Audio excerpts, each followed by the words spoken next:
Our final speaker for today, Ravi, will take the idea of persuasion and communication off into a different direction. He will be delivering selections from one of the most powerful speeches that we've ever heard, I Have a Dream by Martin Luther King Jr. Sometimes it is necessary to stand up and speak and exhort. This is a time when it was.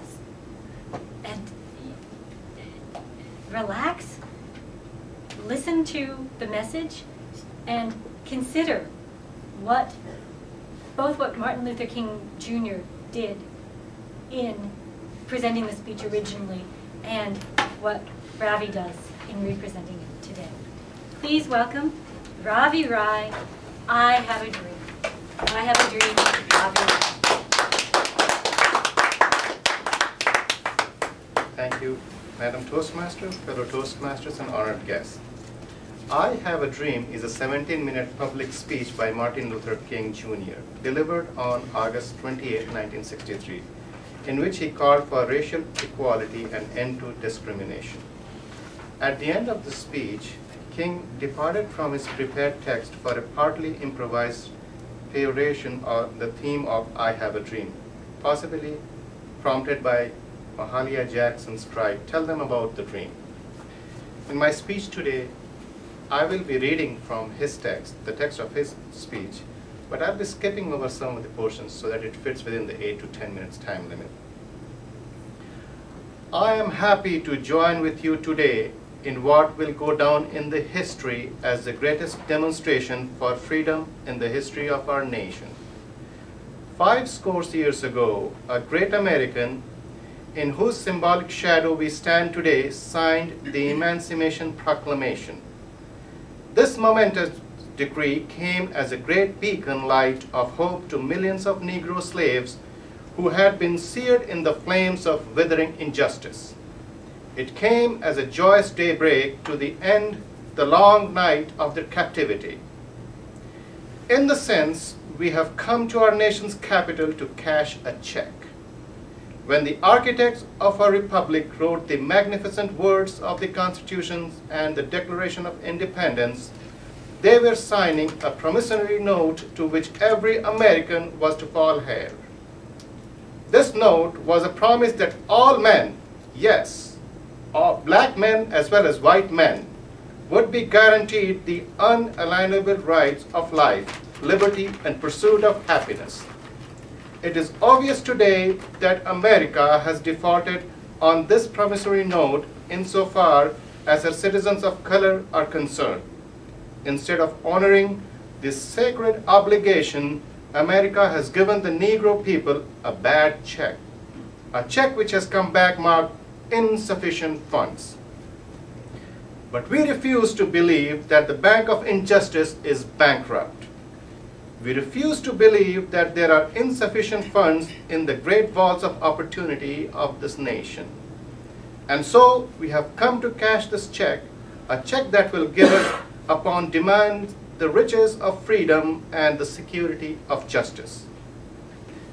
Now is the time to lift our nation from the quicksands of racial injustice to the solid rock of brotherhood.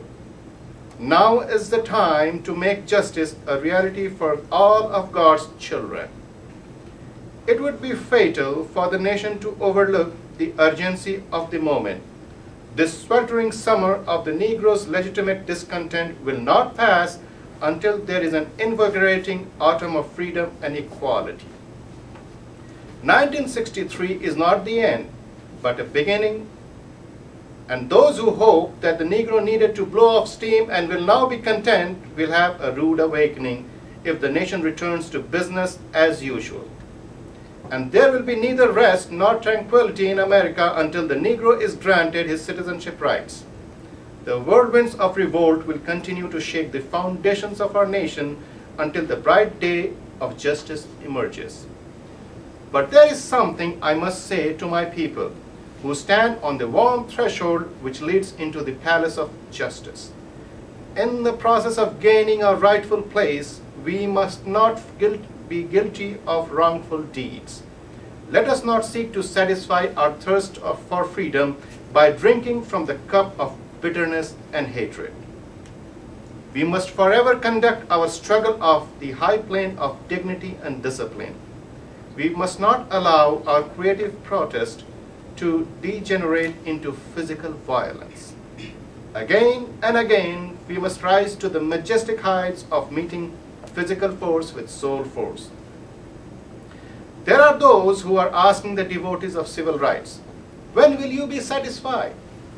We can never be satisfied as long as the Negro is the victim of unspeakable horrors of police brutality.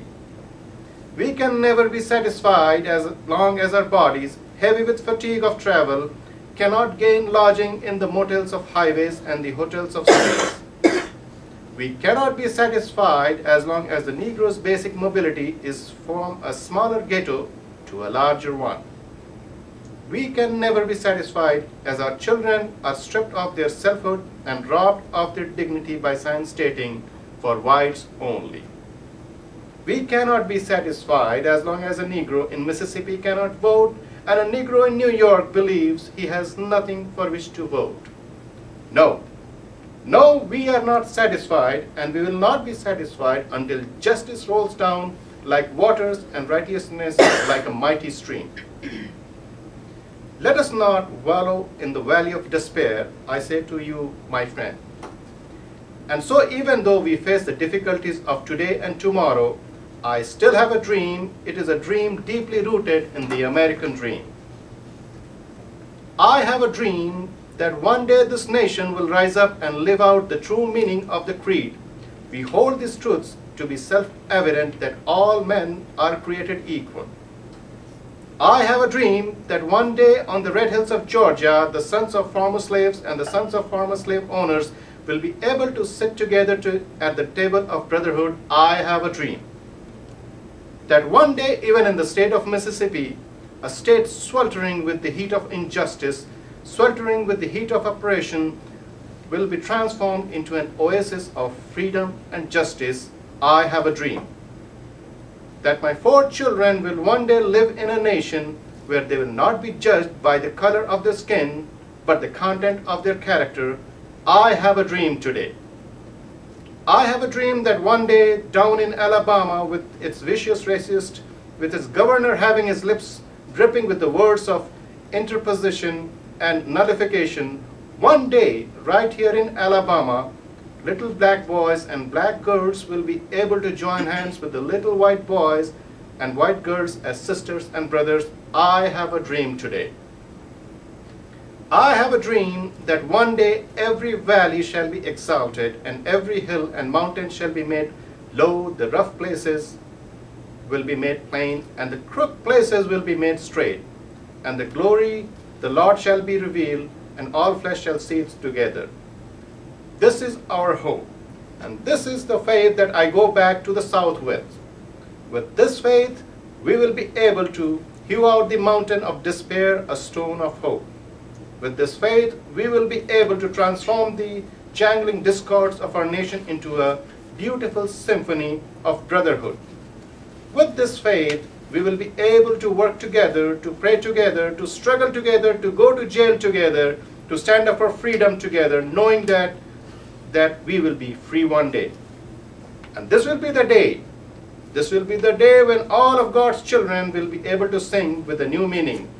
My country, 'tis of thee, sweet land of liberty, of thee I sing. Land where my fathers died, lands of the pilgrim's pride. For every mountainside, let freedom ring.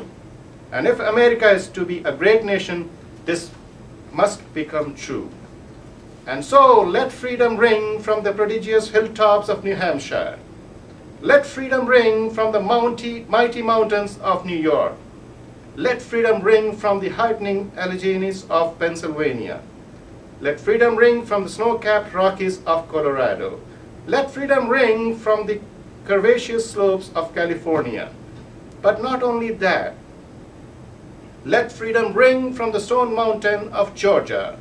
Let freedom ring from the Lookout Mountain of Tennessee. Let freedom ring from every hill and molehill of Mississippi. From every mountainside, let freedom ring. And when this happens, when we allow freedom ring, and we let it ring from every village and every hamlet, from every state and every city, we will be able to speed up that day when all of God's children, black men and white men, Jews and Gentiles, Protestants and Catholics, will be able to join hands and sing in the words of the old Negro spiritual. Free at last, thank God Almighty. We are free at last. My fellow Toastmasters, I heard this speech for the first time just a week ago. Because I'd only heard about this speech when I was in India. We'll talk about it, the power of King's speech. But thanks to the internet, we have the text available. Thanks to YouTube, the whole speech is available. I would encourage you to type Martin Luther King's I Have a Dream speech and see for yourself what a powerful moment in history his speech was. Madam Toastmaster.